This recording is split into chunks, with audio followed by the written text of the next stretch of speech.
It's Halloween. So what happens? Do you have to? Is it required to disclose if somebody dies in a property?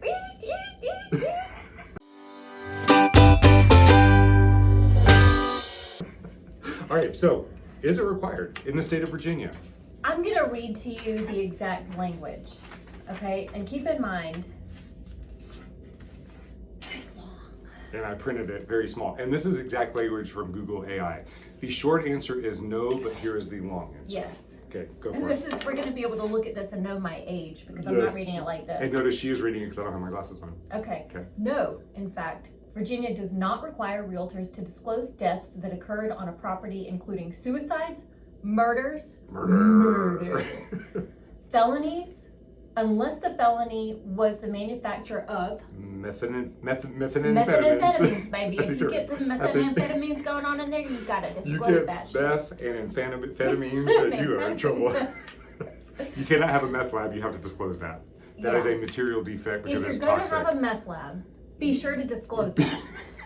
And then they'll set you up in a whole different facility. You won't have to worry about. You have to worry about concrete walls, no absorption. It's fine. Yeah, the doors are fine. Nobody can break in. Your family's going to be safer while you're gone. Yep. Okay, so good thing.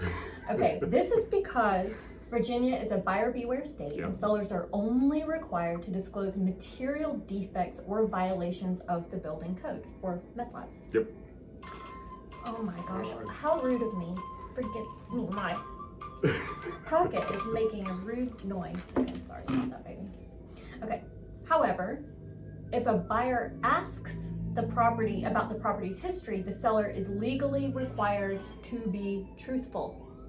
So that brings in a question. And if the seller is not upfront, the buyer may pull out of the agreement due to mistrust. Let me finish this real quick and then I want to get to your question. A real estate professional or local attorney can provide more information about what is required when selling a home in Virginia. Okay, so let's have a non-legal conversation. So we are not lawyers and attorneys. This is an opinion-based conversation? An opinion-based conversation. So if a buyer asks specifically, did somebody die in this house? And you know that they did. My understanding of that interpretation, and this is my understanding in general, is yes, we have to disclose that. If they ask specifically, did somebody die in this property?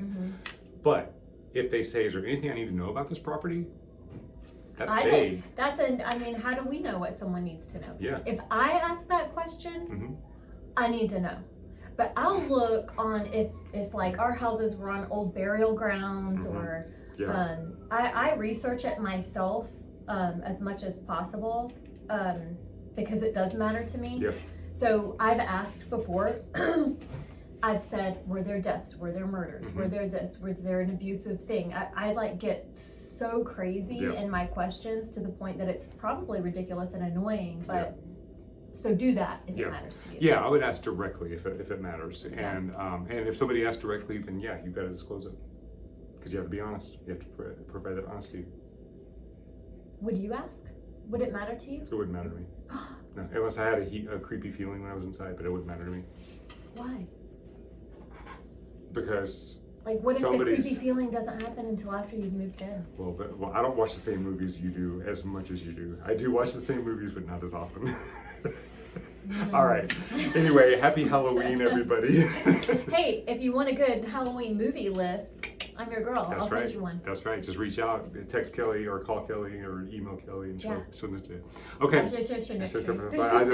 wonder how that's going to look on the All right. We'll see you guys next week. Bye. Bye.